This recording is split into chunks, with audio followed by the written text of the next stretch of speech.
Buonasera, è un piacere essere qua. Sono Alberto Di Minin, lavoro alla Scuola Superiore Sant'Anna ed è davvero un piacere, un onore essere qui con Bill Emmott e Annalisa Piras, che hanno realizzato, come avete visto, il film che è stato appena proiettato.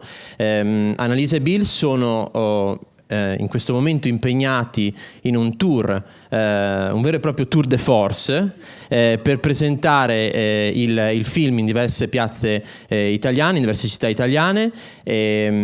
Questa è ovviamente la prima tappa toscana, ne seguirà un'altra a Firenze. Lo dico anche perché siamo in streaming, quindi le persone che non sono riuscite a entrare, perché come vedete la sala è a full capacity, no? Ci sarà anche un'altra proiezione a Firenze, non mi ricordo dove. Teatro Verde. Al Teatro Verdi di Firenze, quindi ecco, spargete la voce anche alle persone che sono rimaste fuori. Martedì prossimo. Allora, chi è Bill Emmott? Faccio le cose veloci, poi diamo la parola a loro. Bill è nato nel 1956, giusto? Più o meno? Ok? Va bene? E dal 93 al 2006 è stato il direttore del magazine newspaper The Economist. È famoso al pubblico italiano per certe copertine, no? Di cui prima o poi, che avete visto anche nel film, ma è noto al pubblico internazionale non solamente per i suoi interessi e il suo amore per l'Italia, non solo per essere il direttore dell'Economist, ma ha scritto anche dei importantissimi libri sull'economia e sulla storia del Giappone. E adesso è qui con noi e insieme a noi ci aiuterà un po' a ragionare su quelli che sono i temi toccati all'interno del film. Annalisa Piras è una giornalista italiana, vive a Londra. Era corrispondente a Londra per l'Espresso e ha lavorato anche per la 7. Membro del Foreign Press Association di Londra, prima italiana, vero? Presidente Piras, ha lavorato per la BBC, per il Guardian, collabora con CNN, Al Jazeera e CNBC. Quindi insomma due giornali, ed è la regista e scrittrice, giusto, dico bene, del film My Girlfriend in a Coma. Ok, questa è l'introduzione. Non ho preparato niente di speciale, quindi mi ho preso Wikipedia. Quindi thank you Wikipedia, perché se no non sapevo cosa dire. Allora, quello che facciamo oggi invece è una cosa, un format che ho sperimentato un paio di volte, più che altro con i miei studenti, per non farli addormentare. Invece ho introdotto una sorta di interattività nella modalità di fare le domande. Quindi chiederei a Chiara di andare avanti con una slide e presentarvi il tabellone, ok? Con cui interrogheremo Bill e Annalisa. Dietro queste parole c'è una frase, uno statement, una citation. Parlerò un po' in italiano, un po' in inglese, perché Bill sa l'italiano, però a volte vuole anche switchare, no? Switchare dall'italiano all'inglese. E queste sono frasi, alcune sono frasi del film, altre sono degli elementi che mi sono venuti in mente a me mentre guardavo il film. Quindi direi di cominciare. Annalisa, scegli tu la prima parola. Dammi il microfono. Io li devo vedere. Sì. Questo microfono funziona? Prova con il mio, intanto lo accendo. Tieni questo. Ok, vediamo un attimo. Allora, la prima parola che scelgo sono due. No, una, devi scegliere The una. Good and the Bad. Ok, The Good and the Bad. Ne hai messe due in un pannello. Perfetto. Allora, cominciamo subito belli pesi. Questo è un libro che non è La buona e la mala Italia, ma Good and Bad, Good Capitalism and Bad Capitalism è un libro scritto da alcuni economisti americani e mettono in dubbio un po', descrivono diversi tipi di capitalismo e parlano di un capitalismo buono e un capitalismo un po' più cattivello, no? E all'interno del capitalismo buono mettono un capitalismo imprenditoriale dove però l'imprenditore trova un aiuto molto forte nel sistema bancario, nel sistema della grande impresa e anche nel sistema pubblico. Allora, nel film vi concentrate molto su queste aziende che hanno una forte natura imprenditoriale. Anche nei libri di Bill ricordo il suo interesse verso aziende che partono con un'anima molto familiare, no?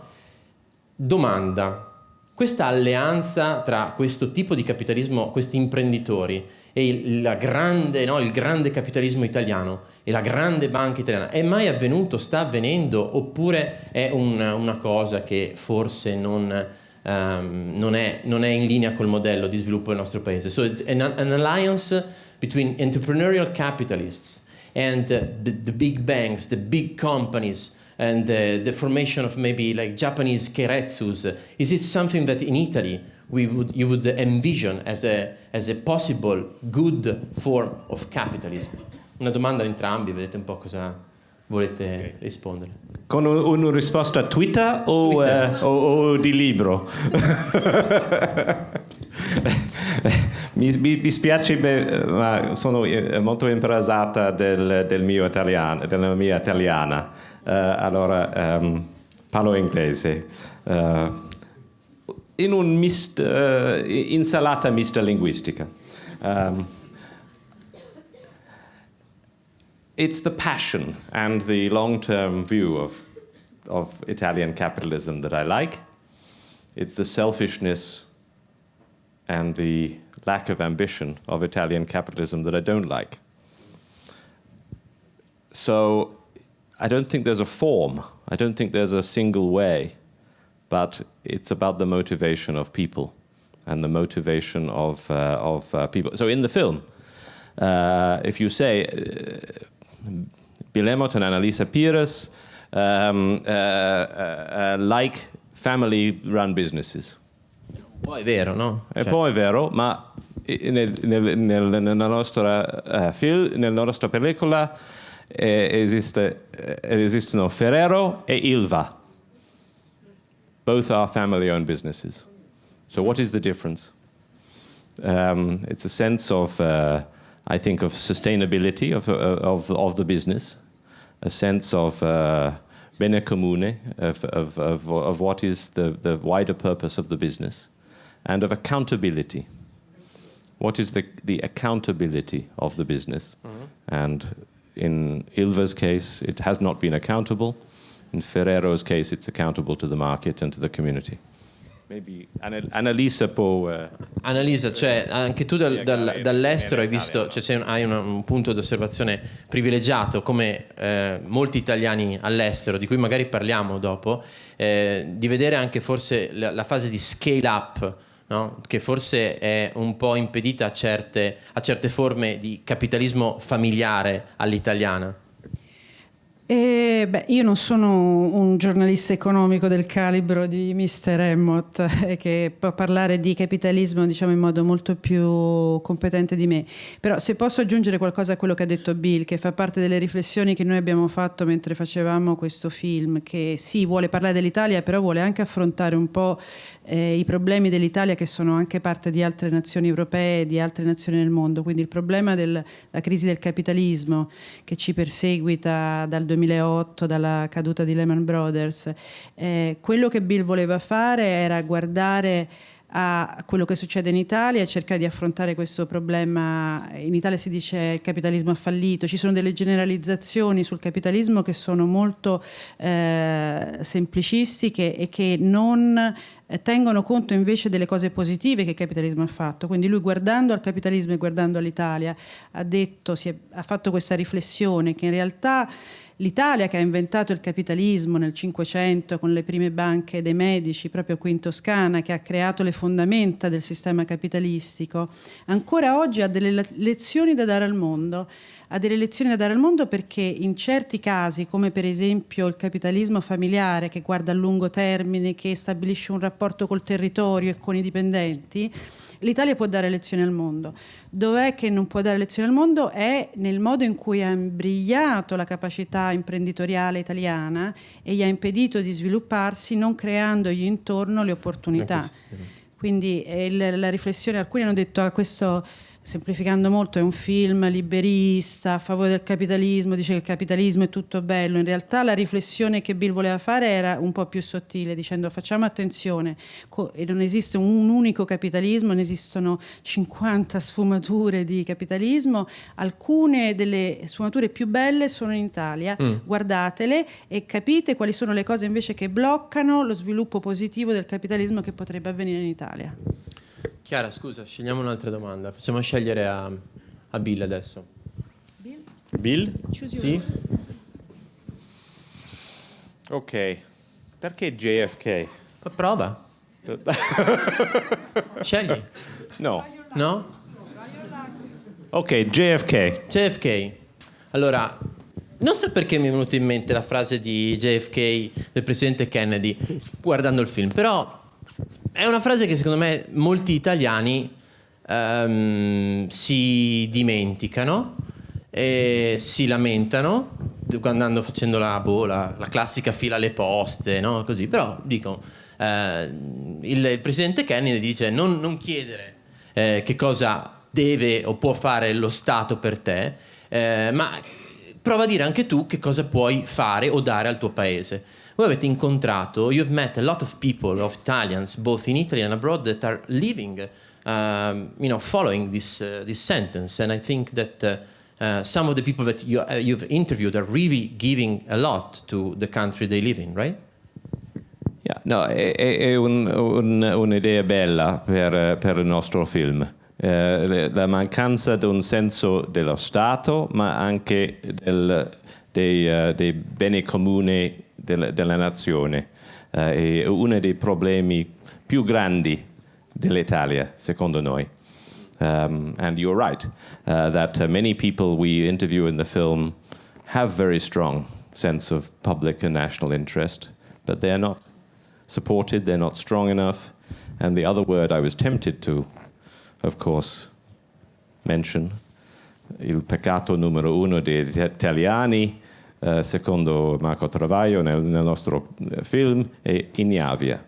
E le spiegazioni del gap tra le due frasi è l'ignavia.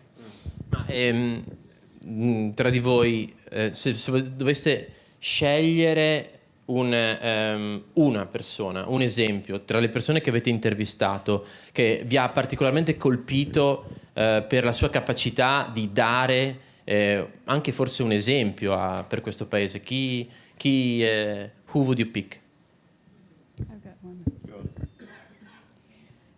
Attenzione, domanda trabocchetto.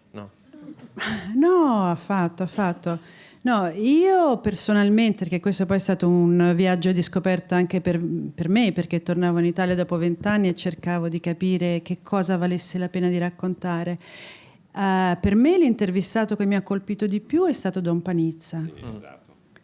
Don Panizza che in una realtà difficilissima, che gronda sangue, in questa cittadina, la Mezzia Terme, dove ogni 10 metri c'è la lapide di qualcuno che è stato ammazzato in pieno giorno, lui è riuscito ad armare una comunità di disabili con un coraggio che è in grado di spaccare le mura.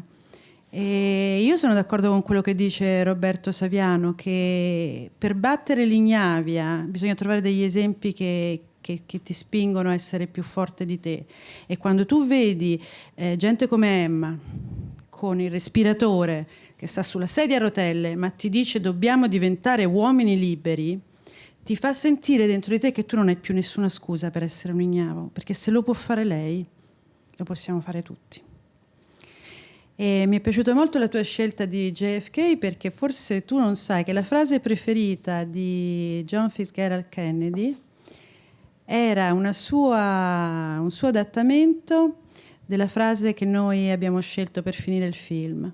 Lui, la sua frase preferita che citava sempre era tratta dalla Divina Commedia, da quando Dante definisce i peggiori della terra, quelli che non hanno nemmeno diritto di stare né all'inferno né al paradiso, perché né all'inferno né al paradiso vogliono avere nulla a che fare con loro, ignavi. E John Fitzgerald Kennedy l'aveva tradotto dicendo: "The hottest place in hell is for those who in a great moment of crisis refused to take sides but stood for themselves." Il posto più caldo, più infuocato dell'inferno è dedicato a coloro che in grandi momenti di crisi decisero di non scegliere una parte o un'altra, ma pensarono solo ai fatti propri. Quindi è interessante che hai scelto questa frase di John F. Kennedy, perché lui era uno che voleva lottare contro l'ignavia. Bravissima. Ma una domanda così, una curiosità mia personale: come siete arrivati a Dante come vostro fil rouge anche del film? Dove è nata l'idea di Dante come quasi il vostro Virgilio nel viaggio attraverso l'Italia? È nata in Firenze. Ah. No, c'è stata... Diciamo che Dante non faceva parte all'inizio del libro che Bill aveva scritto e che mi aveva chiesto di leggere e vedere come io avrei potuto fare per farne un film. Però ragionando sul come rendere il film più comprensibile e anche più attraente per un pubblico straniero, abbiamo cercato di riflettere su quelle che sono le cose più belle, anche cliché, dell'Italia per l'estero, perché volevamo che all'estero questo film lo si vedesse, che ci fosse qualcosa di molto attraente, perché chiaramente tu fai 90 minuti sulla politica italiana per uno spettatore inglese, non ti segue dopo 10 secondi. Quindi c'era proprio il desiderio di dire: vabbè, ma allora prendiamo tutte le cose che piacciono tanto all'estero e visceriamole, usiamole come canone di bellezza e di verità per capire l'Italia di oggi. E facendo questa riflessione, poi vabbè, io amo molto alcuni versi di Dante. Ho sempre pensato che Dante 700 anni fa è riuscito a fotografare il DNA degli italiani, che ancora adesso ce lo portiamo dentro, e quindi la verità di questa saggezza antica mi sembrava utile sia per una struttura narrativa per l'estero, sia anche per spingere noi italiani a guardarci in faccia come eravamo 700 anni fa e dire: ma forse il problema non è Berlusconi, magari c'è qualcosa di più profondo che dobbiamo ragionarci su. Proviamo con un'altra parola. Poi attenzione, mentre Annalisa sceglie, la prossima volta vi interrogo, no? vi chiedo a qualcuno del pubblico una parola che vi è venuta in mente, non di questo ovviamente, perché quello l'ho fatto io, che è venuta in mente pensando al film. Quindi pensateci, preparatevi, la prossima volta vi interrogo. Sì, prego Annalisa, dimmi. A me piace molto talento. Andiamo con talento. Sta un po'. Ecco, guarda, adesso sei andata nel punto del film in cui io mi sono un po' più commosso, sentito parte, no? E si parla di italiani all'estero e avete intervistato questo ricercatore, se non sbaglio, giusto, dell'Università di Lugano, Massimo Banzi, che dice: ma sai cosa? In Italia il talento, i talentuosi devono stare sotto traccia, perché the best thing that can happen to you is that nobody cares. Cioè ti lasciano lavorare sotto traccia, magari dicono: ma ne fai anche tante, magari fanne una di meno, no? E quindi in un mondo in cui il talento, no, ha voglia di emergere, rischi di perderti Massimo Banzi, che va a lavorare a Lugano. Quindi quando si parla di fuga di cervelli, forse questa frase, più di tante, non ci sono le risorse, non c'è, no, questa frase qui è forse la frase più tremenda. È la frase più tremenda, è una delle frasi più tremende, e devo dire che noi, mostrando questo film all'estero, siamo rimasti molto molto colpiti dal fatto che, mostrandolo per esempio a Oxford, che è la roccaforte dei cervelli in fuga, l'intera sala si è alzata in piedi ed ha applaudito, quindi c'è stata proprio il teorema Banzi, ormai lo chiamiamo il teorema Banzi, è diventato teorema Banzi. Tra l'altro Massimo Banzi noi non abbiamo avuto modo di raccontare meglio nel film chi è lui, però lui è un guru, un genio mondiale, se lo cerchi su internet è l'inventore di una piattaforma, l'Arduino Platform, che secondo molti sarà alla base della rivoluzione tecnologica che stiamo vivendo, che è quella della prossima, quella delle printer 3D, quindi dello stampare oggetti 3D, quindi è un genio mondiale.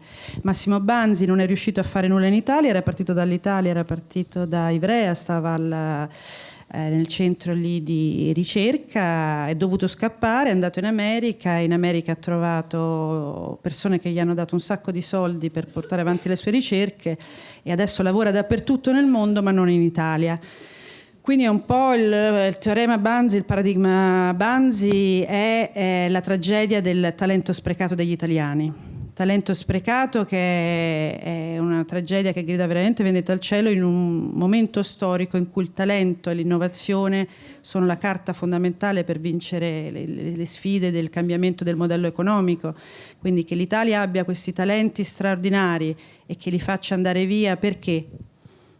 Per questo motivo è una delle cose più tristi e più intollerabili quando parli con questi ragazzi all'estero. Però Bill, davvero, non può essere solo l'Italia così, di Massimi Banzi in giro per il mondo ce ne sono, cioè non è solo un caso unico dell'Italia questa cioè tu che, allora l'Annalisa, essendo talento italiano all'estero, dice mi ritrovo, no? Invece tu che sei un po' un osservatore più neutrale, puoi venirci a dire calma, tranquilli ragazzi, questo è un problema comune, anche gli Stati Uniti sprecano il loro talento, no, non lo so, dacci di qualcosa, facci sorridere. Cioè.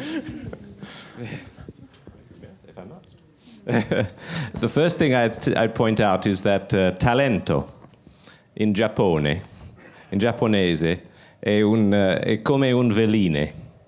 Talento is a pop star or a temporary pop star in Japan on a program come X Factor or so in talento giapponese è molto negativo come parola, come concetto. Ma ho una domanda per il professore. Sì, ricercatore, qua ci sono persone che conoscono la differenza. In my view, nothing that we see in the film is unique to Italy. It's all about degree, about how it is expressed and how large the problem is. Nothing is unique.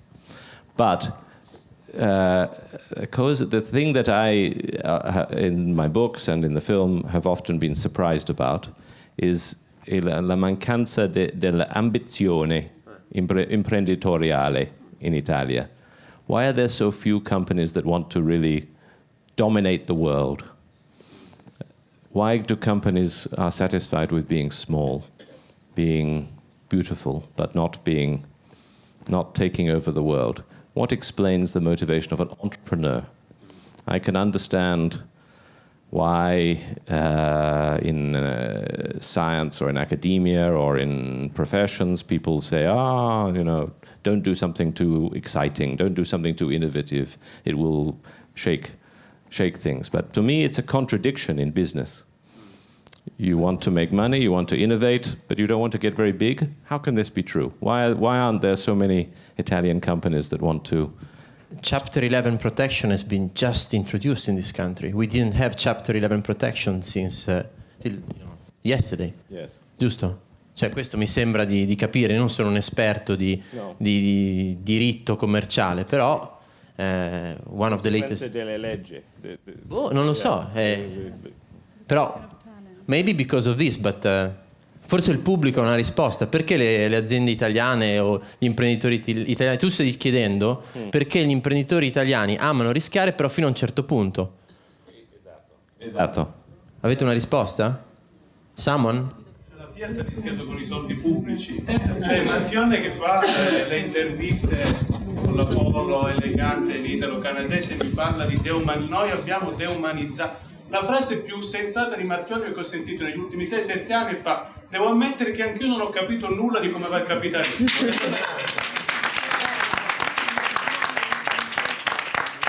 Did you get it? Se poi lo può tradurre, perché c'è decisamente più fluente del mio inglese, perché non potrei, che una parola che manca è la rabbia e l'indignazione, è quella che ho io, per, insomma, va bene, lasciamo che manca, diciamo, lì nei casi. No, volevo essere positivo, però arrivano qua, sono stanchi, cioè. D'accordo Ferrero, Vita, sarà buon capito, mi sembra ci fosse un punto interrogativo, ma vedere l'Elcano e Marchionne fra il buon capitalismo, signori miei, come fanno? Ok. La domanda è chiara. Ok. La domanda è chiara. Se Ferrero, il nonno di Ferrero, doveva svegliare la consorte nel pieno della notte per fargli assaggiare, no? Quello che sarebbe stato la Nutella. prodotto. Cioè, i signori Riva o i signori Marchionne di notte cosa pensano? Accendevano il clacson, suonavano il clacson, svegliavano la moglie. Marchionne gets up in the morning. Well, he never sleeps, actually. He gets up in the morning and thinks, how can I beat Volkswagen? How can I build a global car company? How can I get money from the American government to finance my takeover of Chrysler? How can I do better than Germany? Daimler-Benz bought Chrysler and failed. Fiat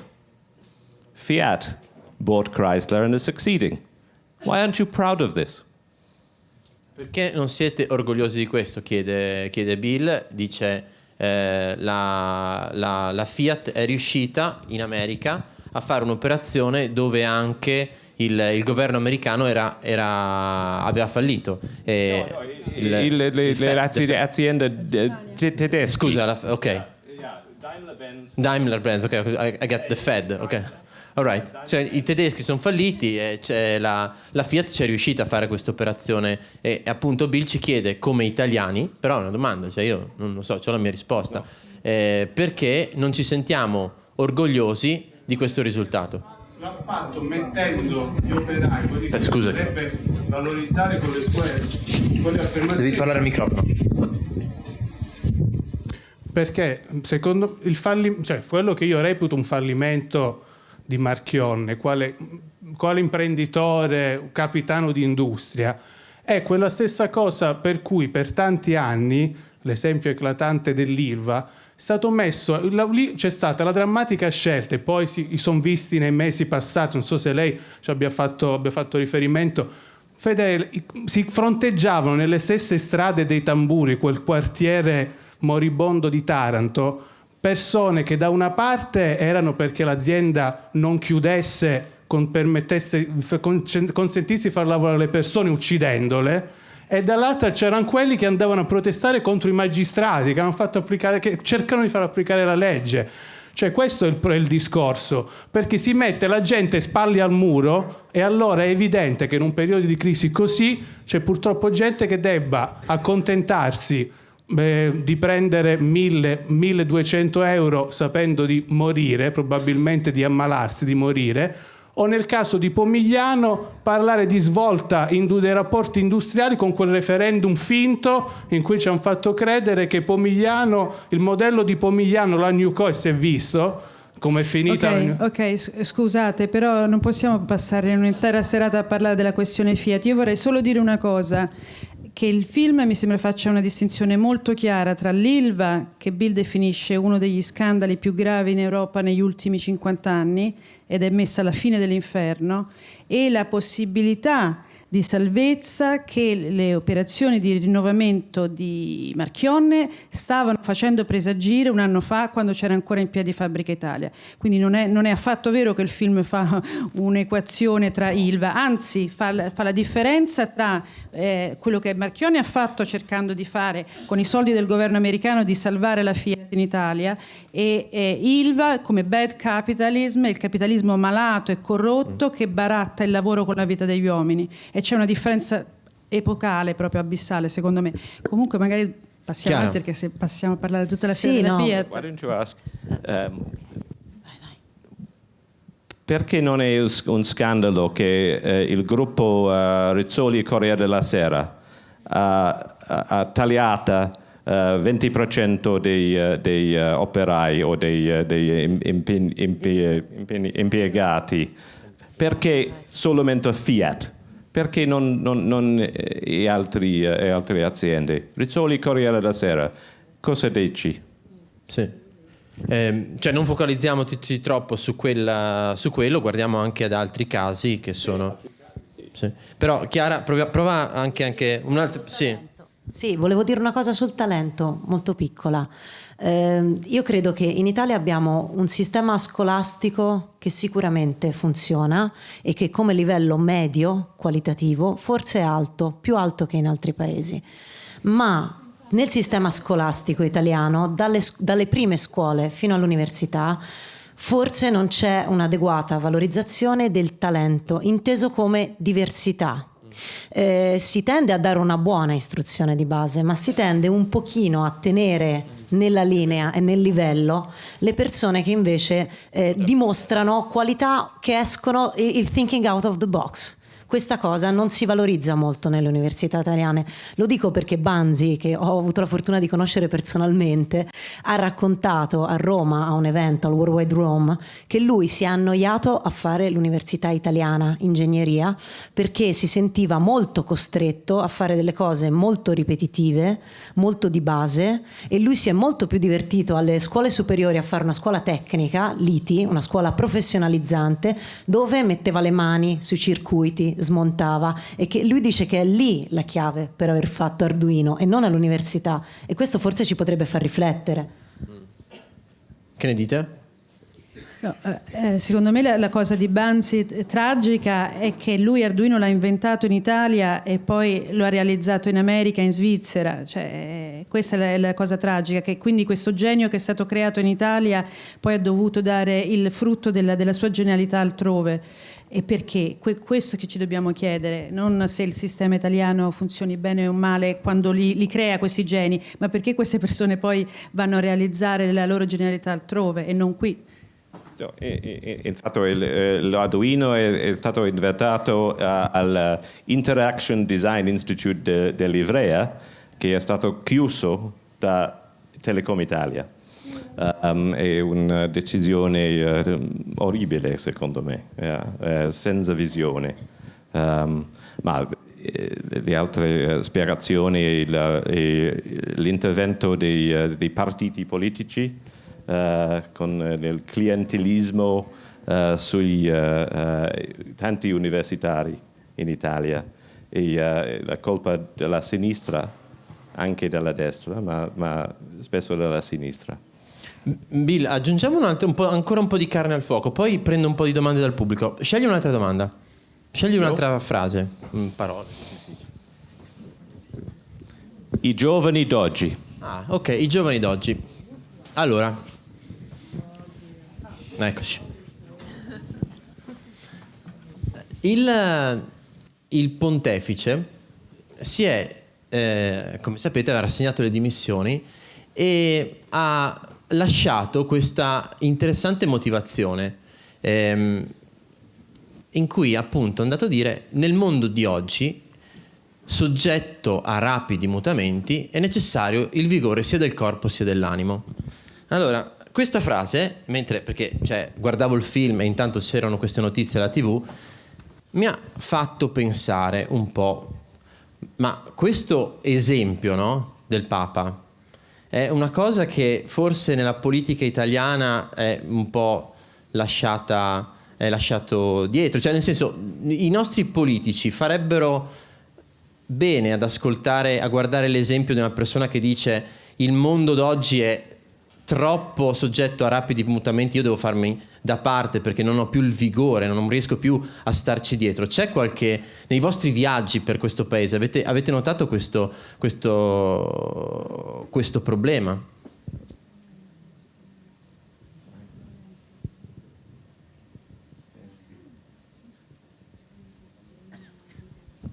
Cioè, la mia domanda è se c'è una sorta di attaccamento al potere, che magari questa frase del Papa mette un po' in dubbio nella sua essenza.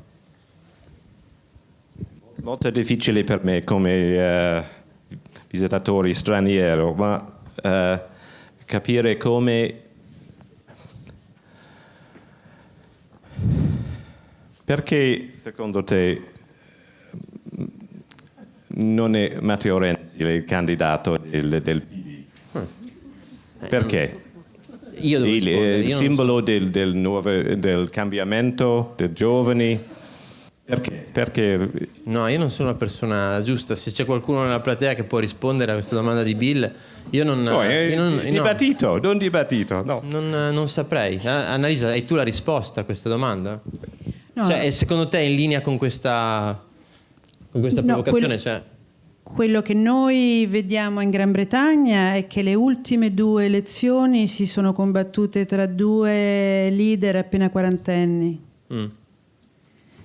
E che i 2 principali partiti inglesi, che sono all'origine dei partiti politici europei, di solito ogni 10 anni cambiano leader, e di solito hanno leader più giovani. Quindi è vero che guardando all'Italia e pensando a quello che ha fatto il Papa ti viene a dire però figo il Papa. No, un po', no? Sì, perché se tu pensi a Berlusconi c'ha 77 anni, Monti ce n'ha 66, e, insomma non sono proprio ragazzini. Bersani quanti ne ha? Non mi ricordo più. 60 e passa, è stato 3 volte ministro, sta lì insomma da un pezzetto.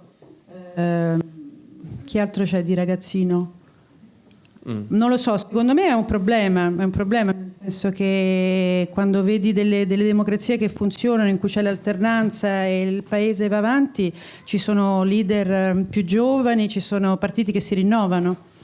Questo non si vede molto in Italia. Comunque questo è un tema che non è che avete toccato molto nel film, la gerontocrazia italiana, adesso non ricordo bene. Di solito vedi un film sull'Italia, arrivi subito prima o poi a parlare della gerontocrazia. Faceva parte, il primo cut era di 4 ore. Ah, ecco. C'era tutto un capitolo sulla gerontocrazia in cui sfornavamo dati sul fatto che la classe politica italiana è la più vecchia d'Europa. E quindi chiaramente sì, il Papa ha dato un bel esempio, però certo farsi dare l'esempio dal Vaticano. Ok. Avete anche 2 ore? Abbiamo un altro DVD.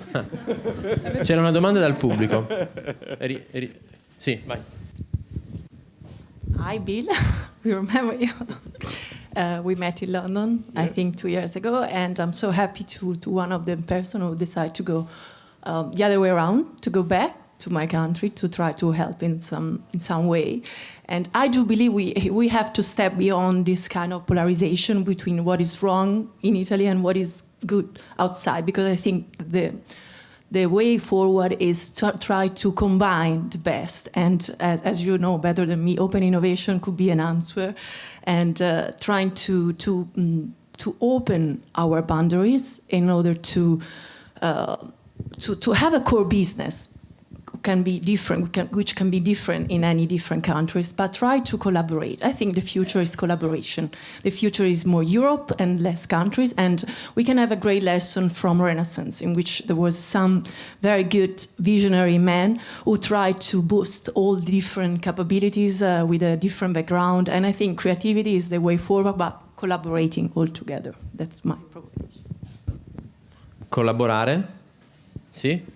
Assolutamente, no. Il nostro progetto non è un progetto solamente di un documentario con un beginning e un end. È un progetto di continuazione e collaborazione e di provocazione all'azione. Sì, tra l'altro... per dare una speranza, ma anche un motivo per la collaborazione. Sì, perché poi mi fai le domande cattive, difficili a me. No? Allora, fammene fare una a te. Perché avete fatto questo film? Qual è l'obiettivo? Qual è lo scopo del film? Raccontare una storia e poi finito il film c'è un dopo? Oppure finisce qua? Cioè la collaborazione, intendi la collaborazione tra di voi per fare il film o intendi un altro tipo di collaborazione? C'è 1, 2, 3, 4, 5 doppi. Spiegaceli. Yes, there is an after. Sì, c'è un dopo. La fine non è la fine, non so se ci avete fatto caso, c'è scritto, la fine non è la fine. Perché? Perché dopo aver fatto questo viaggio e dopo che lui ha passato 10 anni a studiare l'Italia, io quasi altrettanto a cercare di raccontarla agli stranieri, ci è sembrato che questo film poteva essere un'opportunità per saltare in questo mare dell'era digitale, in questo mare in cui sembra che un sacco di cose possono succedere, anche se molte sono ferme. E quindi abbiamo deciso di creare un website, un sito web e un hashtag su Twitter che si chiama Wake Italy Up, svegliate l'Italia, svegliamo l'Italia. Quindi il film vorrebbe essere l'inizio di una conversazione tra gli italiani che stanno dentro, gli italiani che stanno fuori, gli stranieri come Bill che amano l'Italia, per incominciare a ragionare insieme sui peccati capitali dell'Italia e su che cosa possiamo fare, ma soprattutto per provare a usare questa nuova tecnologia che ci dà un'opportunità in un modo che ci aiuti a collaborare, ad aggregare. Perché uno dei problemi degli italiani che abbiamo visto grossissimo è che quando anche non sono ignavi sono sempre tutti per conto loro, sono sempre in un angolo che fanno una cosa contro gli altri, e quindi ci è sembrato un po' un inizio di una speranza, dire questo film non finisce qui, proviamo a continuare a parlare, a incontrarci tutti in una piattaforma su internet, sulla nostra, su un'altra, e vediamo se questa era digitale ci può aiutare una volta tanto a essere meno italiani e lavorare un po' più insieme, collaborando. Perhaps to add, I mean, I think an important explanation as well of why the film, Alberto asks, is it's an extension of what I think both of us have believed we were doing in journalism for all our careers. Journalism is not really about discovering new things, it's about achieving understanding. And this film probably didn't tell anyone in this room anything they didn't know, not many people things they didn't know. But I hope that it painted a picture, a larger picture, connecting together all these things to build an understanding of the reality of Italy, on the basis of which action follows and motivation follows. So the basis of journalism, the basis of my career, has always been not about party politics, not about ideology, but about trying to paint a reality, trying to reveal and help people understand the reality so that they can then respond to it and act. And as Annalisa says, because of the new tools of websites, social media, and so on, and the way in which the world can be connected now, we can actually pursue that action more actively than passively. When I started as a journalist 30 years ago, it was passive. Now it can be active. Ok. Please choose another word. Tocca a me. Sì, mi sa che tocca a te.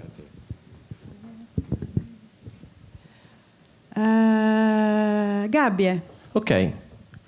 Allora, il 14 febbraio, One Billion Rising, Eve Ensler dice, no? Questa frase famosissima un po' anche uno degli elementi guida di questo movimento, no? La sicurezza delle gabbie, in cui forse la società moderna ha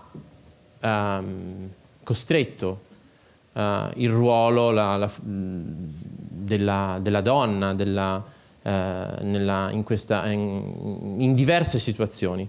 Nel film il ruolo della donna è molto centrale. Sono tante le donne che voi intervistate.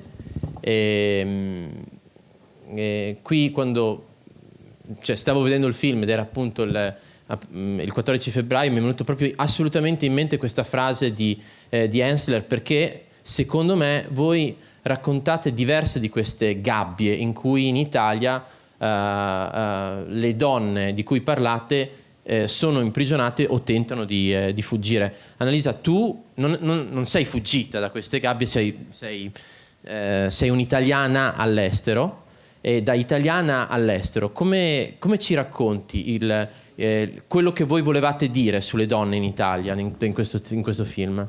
Però, quanto tempo abbiamo? Un tweet, sì, un tweet. Io sono scappata dall'Italia anche per le gabbie in cui gli italiani tengono le donne, quindi per me è una cosa abbastanza sentita, abbastanza personale. Negli ultimi 20 anni la situazione delle donne in Italia è peggiorata in modo gravissimo, ma tuttora non fa parte del discorso centrale dell'opinione pubblica.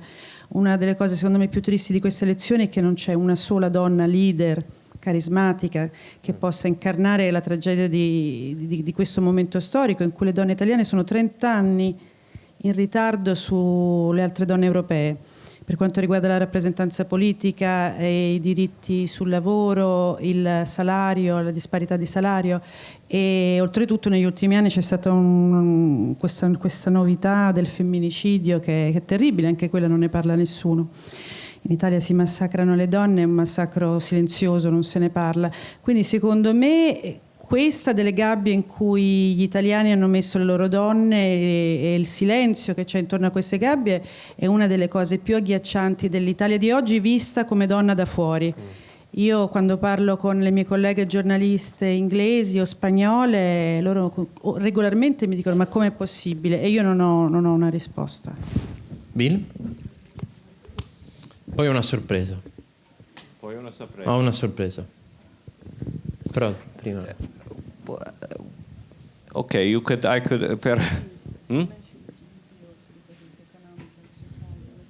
Yeah, no, okay, for me, why is, for this male Englishman, why is the situation of women in Italy important? Sì, perché... Yeah, perché? One, many reasons. One, actually, it reminds me of Japan, and I've seen exactly the same ricorda thing. il Giappone. Yeah, la mancanza della potenzialità, della creatività, del talento delle donne e anche la potenzialità economica. The point in the film about the economic effect of having such a low rate of participation is very striking, of women in Italy. Why? I don't understand why, really, still, I think.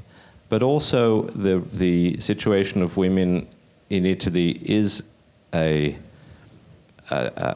prism, a lens for many of the wider problems of the country, of the things that hold back quality, opportunity, employment, equal rights. Cioè, scusa Bill, ripeto, traduco quello che hai detto, che è importante. Sì, cioè, scusi. Il ruolo della donna è come un paradigma. È come un paradigma o come uno specchio del paese. Uno specchio dei tanti altri problemi del paese, di leggi di lavoro, di problemi di servizi pubblici,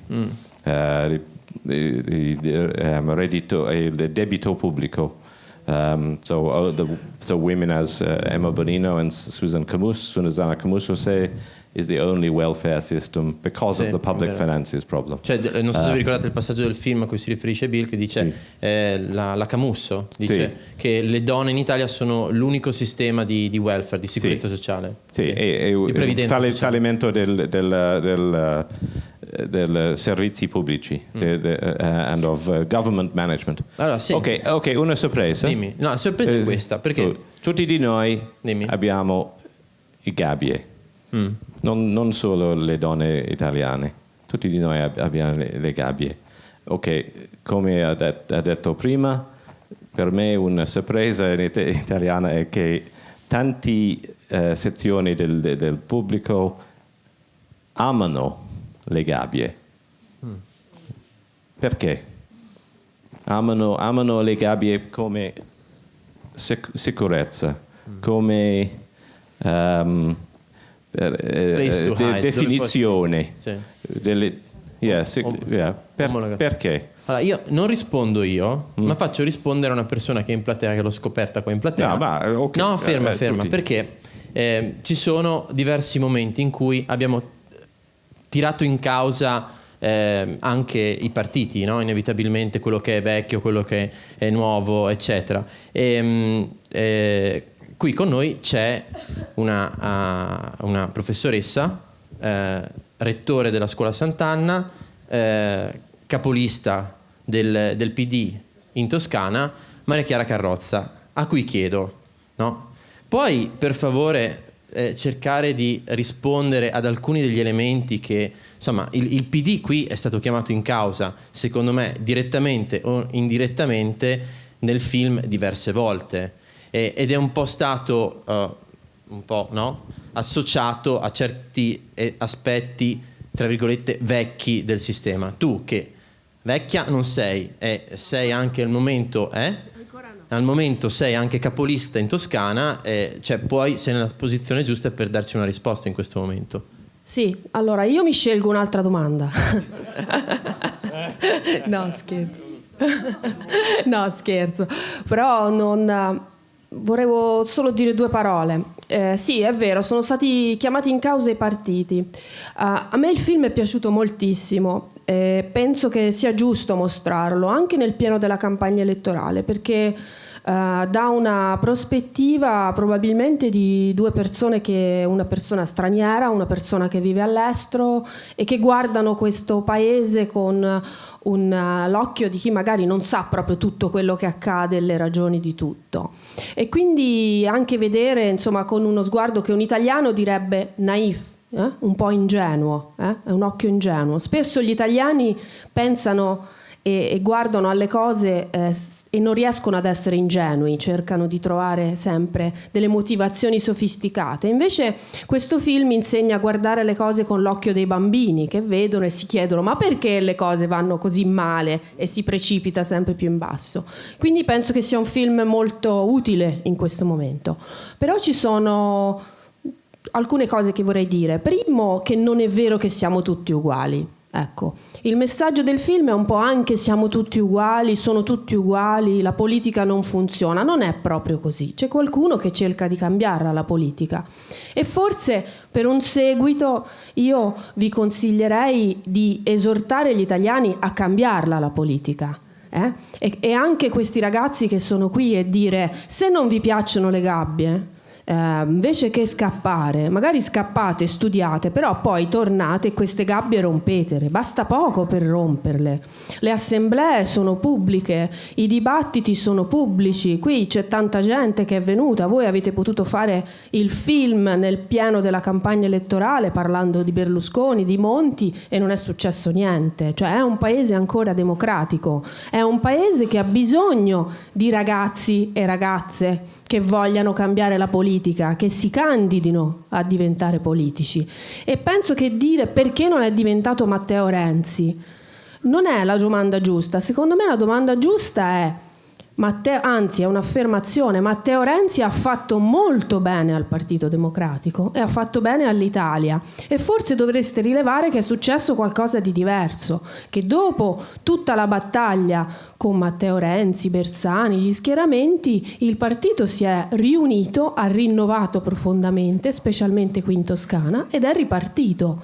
Poi ci sono tutti i limiti, le colpe, un po' troppe. Dire che è colpa del centro-sinistra che ha governato l'università italiana mi sembra eccessivo, però è vero che l'università ha tanti problemi che forse vanno al di là del problema politico, e sono queste gabbie e la voglia di cambiare. Io penso che il messaggio più importante del film per le persone sia di rompere le gabbie e uscire, e per voi giornalisti di cercarli i leader, perché ci sono anche in Italia, ci sono tanti casi, e non fermarsi a Marchionne, ma non perché io ce l'abbia con Marchionne. Il problema di Marchionne è che lui vuole vendere autoveicoli col motore a scoppio che sono del secolo scorso. Per fare il capitalismo innovativo bisogna pensare a qualcosa di nuovo e non pensare di spremere gli operai per fare qualche veicolo in più al minuto, perché tanto non c'è più nessuno che li compra. Questo è il problema vero. Ecco, quindi io penso che noi dobbiamo lavorare con questi film e con la discussione libera, anche per convincere questi ragazzi che sono qua a cambiare quest'Italia. No, bravissima.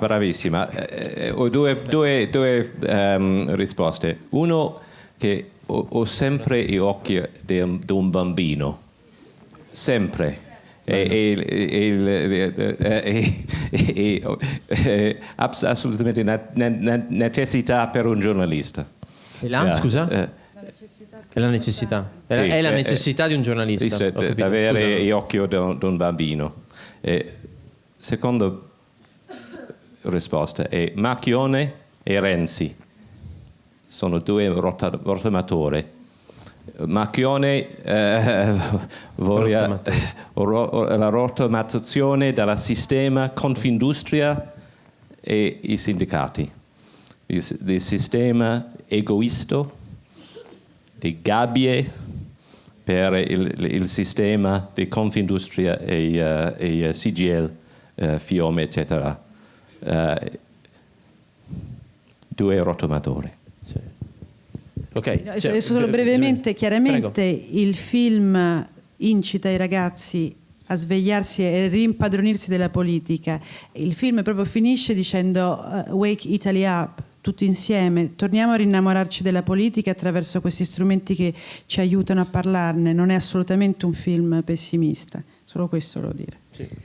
No, ma anche il punto che vi trovo d'accordo, comunque anche questa necessità di guardare a dei problemi che sembrano molto ingarbugliati, anche con la semplicità, come diceva Chiara, del bambino, che magari si chiede semplicemente perché deve andare così. Io credo che il film faccia anche questo, mette in dubbio tanti degli assiomi con cui noi guardiamo le cose da dentro, no? Quindi anche raccolgo quello che anche ha detto Chiara come uno dei meriti del film, senz'altro.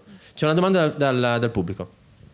Sì, buonasera. In verità non volevo fare una domanda a voi, la faccio alla professoressa Carrozza. Così svegliamo un po' il pubblico, che ha troppe domande a loro, che visto che ci hanno passato la palla alla fine del film, passiamocela. Non lo so, spero di sbagliarmi. Cioè, lei, professoressa Carrozza, ci ha invitato a metterci in gioco, eppure spero di sbagliarmi e cerco di dirlo con molto rispetto, perché è questo che vorrei, c'ho solo molta rabbia dentro. Cioè, lei è stata candidata senza un metodo elettivo al PD e per ragioni di appartenenza a quel partito sono tesserato, lo ammetto, e lo voterò e ci credo, nonostante tutto. Però le primarie, quelle dei candidati parlamentari, sono state una totale farsa, perché soltanto i tesserati potevano dare la firma per accedere alla possibilità di essere candidati. Servivano, non mi ricordo, 200 firme di tesserati, che sono difficilissime e le reperisci solo nei circoli arci dove hai il recipiente. E hanno infilato persone che soltanto il partito voleva. Allora lei ci invita a fare questo, però lei stessa, lei ha avuto il coraggio di farsi votare in quelle primarie o è stata decisa a priori? Io poi non conosco la sua storia, lo ammetto, però cioè, mi pongo questo, no? Okay. Voi ci dite buttatevi, però poi che esempio ci date? Veloce risposta, allora. Ti rispondo. Allora, intanto penso che se volete un partito diverso non avete che da iscrivervi in massa e cambiarlo, e che c'è l'occasione per cambiarlo, e che quindi io vi invito a farlo. Non hai, cioè, nessuno ti impedisce di farlo. Le primarie sono andate così, non le ho organizzate io, e la mia scelta è una scelta personale, mi è stato chiesto di farlo e ho pensato che fosse giusto farlo proprio perché voglio cambiare la politica, e la cambierò per permettere a te di cambiare la politica, a lui e a chi vuole, perché questo è il mio obiettivo. La storia vedrà se ho ragione oppure no, se io mi comporterò come prometto di farlo, però tu mi devi dare credito di essermi messa in gioco. Non è facile mettersi in gioco e dire fare politica in un partito che sembra fermo, conservatore, però in realtà farlo e mettermi in gioco e girare per fare la campagna elettorale fianco a fianco con i candidati e parlando con la gente ti fa scoprire un altro mondo, ti fa scoprire il mondo delle persone che vogliono davvero essere ascoltate, che vogliono davvero portare dei progetti. Se tu non ci vai e sei fermo e dici il partito è vecchio, la politica è finita, siccome non c'è stata la primaria come la volevo io non va bene, sei libero di farlo. Fallo, iscriviti, entra nel circolo, entraci con i tuoi amici, vai, vota, alza la mano, guarda che contano solo i voti. Se non ci si entra e non ci si mette in gioco, non si ottiene niente. Io l'ho fatto come mi è stato consentito e ho trovato sempre le porte aperte. Quindi ti dico, fallo anche tu, fatelo anche voi. Se c'è bisogno di ringiovanire, si dice il paese è vecchio. Se voi non entrate nei circoli, non vi iscrivete nel partito in cui credete, non la cambierete mai quest'Italia. Se voi dite siccome c'è la carrozza che è stata messa lì, allora io non farò mai più politica perché mi hanno deluso. Sai quante volte mi hanno deluso? Eppure si deve andare avanti. E se non ti sta bene questo metodo, alle prossime elezioni iscriviti anche tu e cerca di cambiarlo questo partito, perché si fa cambiare se tu ci entri, ma se tu stai al di fuori non lo cambierai mai. Ascolta, Chiara, puoi passare il microfono a quel signore vicino a te, seduto? Sì, tu proprio, Andrea, perché ci stava nascondendo, no? Lui non è candidato alle prossime elezioni, però è alzati, grazie Andrea Di Benedetto è il presidente di una associazione di categoria, no? Non è Confindustria, quindi è un'altra cosa. Infatti vedete il maglioncino, però fatti da Marchionne eccetera. CNA, no? I giovani di CNA guardano questo film, no? Vedono Bill, e che cosa rimane al giovane di CNA, che è comunque un'associazione di categoria e tutto, guardando un film così, Andrea? E se hai una... tra l'altro, chi è CNA che giustamente Annalisa non conosce? Allora, giustamente, per carità, CNA è una delle grandi associazioni storiche novecentesche degli artigiani italiani, come Confederazione Nazionale Artigianato, e dei piccoli imprenditori. Quindi diciamo abbiamo tra di noi un sacco di imprenditori che non sono quelli noti, che molto spesso però innovano, vanno all'estero, pensano in grande. Ma rispondo Alberto rispondendo forse alla domanda sul talento e su perché in Italia un imprenditore non pensa di poter aggredire un mercato mondiale perché non pensa in grande. Io credo che sia un po' legato alla storia delle gabbie. Cioè noi siamo abituati a pensare che in Italia è sempre stato così e sempre sarà così. Cioè noi abbiamo sviluppato una cultura della scarsa mobilità sociale. Guarda, è un po' legata anche alla cosa che diceva ora Chiara Carrozza a te. Noi ci siamo abituati a pensare che è impossibile cambiare le cose. Cioè la vera sconfitta di questo paese, che è quella di Massimo Banzi, è aver fatto credere a tutti noi, me compreso, da piccolo ero così, che questo paese è immobile e che tanto sarà sempre così. Per cui se vuoi fare una cosa, tanto vale andare via. Allora, io credo che la chiave è un po' anche quella dell'occhio del bambino. Cioè, se noi non riusciamo collettivamente a immaginare che in fondo non è così difficile cambiare le cose, il talento sarà mortificato, le gabbie resteranno e anche l'impresa resterà una cosa piccola. Io ci ho messo anni a capire che la mia impresa poteva, volendo, arrivare ovunque, che il mondo non è così grande e così impossibile, perché siamo abituati a un paese un po' provincialotto, un po' spaventato, e che ha usato queste gabbie in modo forse anche inconsapevole per proteggersi in certi momenti, ma poi ci siamo rimasti chiusi dentro. Bill, ma fa parte dell'ignavia, torniamo sempre a parlare dell'ignavia qui, cioè anche l'esperienza di Andrea davanti a questa cosa, come te l'ha raccontata, che noi italiani abbiamo paura, no? Stiamo bene nel non cambiamento, anche un po' riprendendo il discorso che aveva fatto Chiara. O pensiamo che sia troppo difficile il cambiamento rispetto a quanto in realtà è. Cioè, ecco, we overestimate the cost of change. Yeah.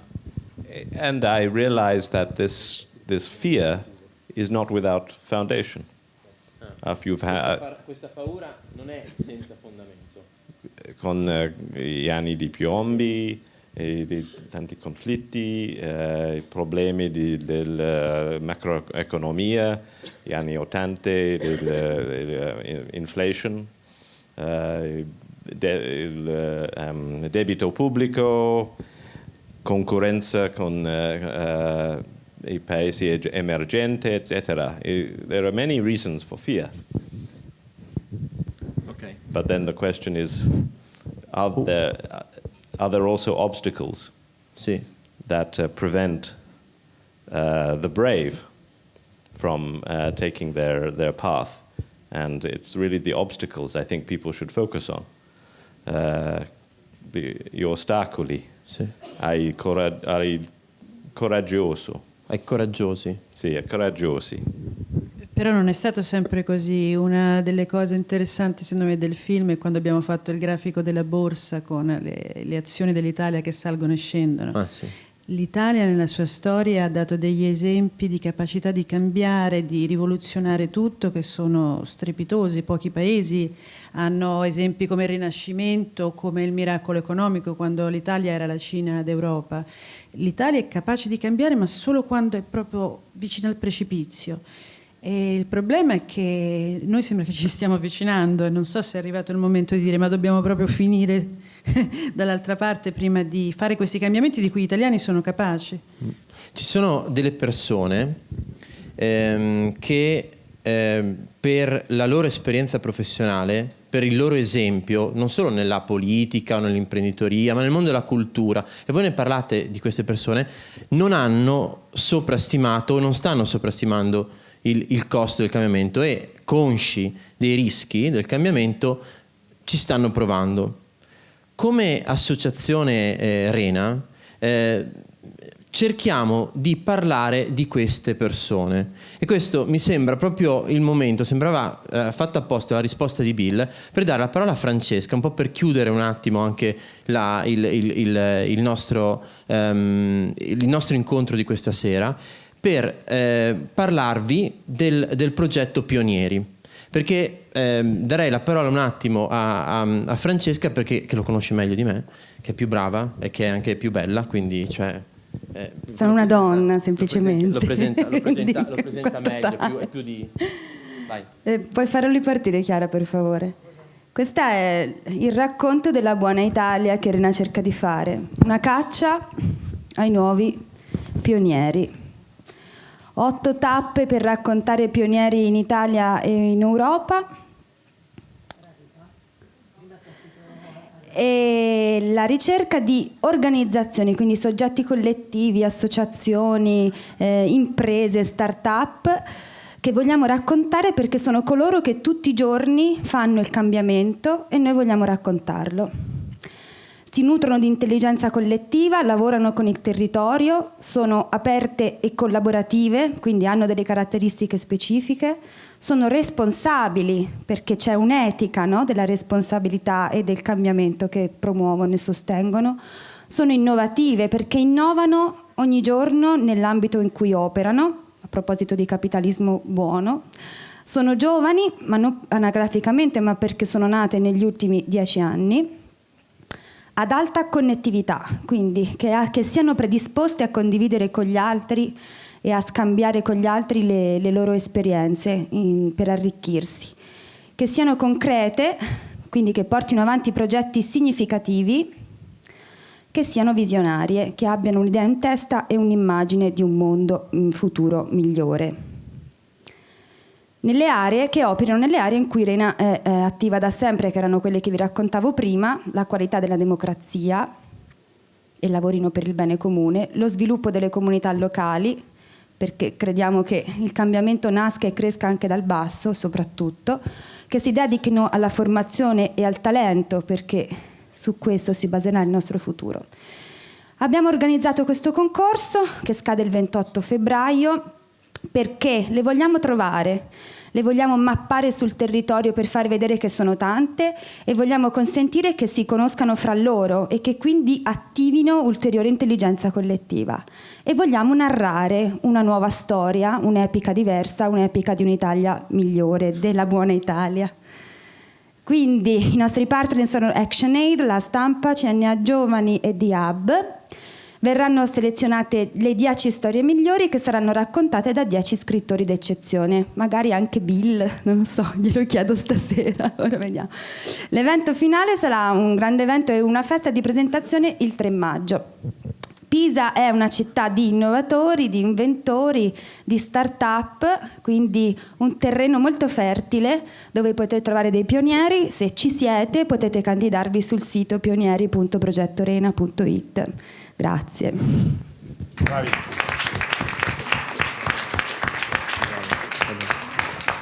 Bill, questo era il nostro modo come Rena di raccontare a te e Annalisa un modo in cui this is not the end, no? We try to make things different, to try and make things maybe better in our little role that we play in the world, e poi di nuovo ti chiediamo di tornare con gli occhi del bambino, no? E tra qualche anno raccontarci un'altra storia. Absolutely, I admire Rena very much, and you must. I think what is wonderful is the sense of continuous engagement and continuous action, and the continuing search for an adventure. La nostra avventura con questa pellicola è un'avventura bellissima ma durissima. Per me, come 56 anni, inglesi brutti, ho bisogno ogni giorno, ogni mese una nuova avventura, e come le avventure di Rena e dei pionieri, un'avventura continuato, e con un lavoro forte, sì, esatto. Annalisa, grazie, e grazie della vostra partecipazione, grazie di essere venuti fino qua. Congratulazioni per questo bel progetto che portate avanti, e a voi tutti grazie di essere venuti. Un enorme ringraziamento all'Arsenale che ha messo a disposizione questa bellissima sala. L'Arsenale è un altro pioniere. Dov'è Daniela? Ciao Daniela, grazie anche a te per il tuo aiuto, grazie a Chiara, grazie a Francesca e grazie a Bill e Annalisa. Buonanotte a tutti.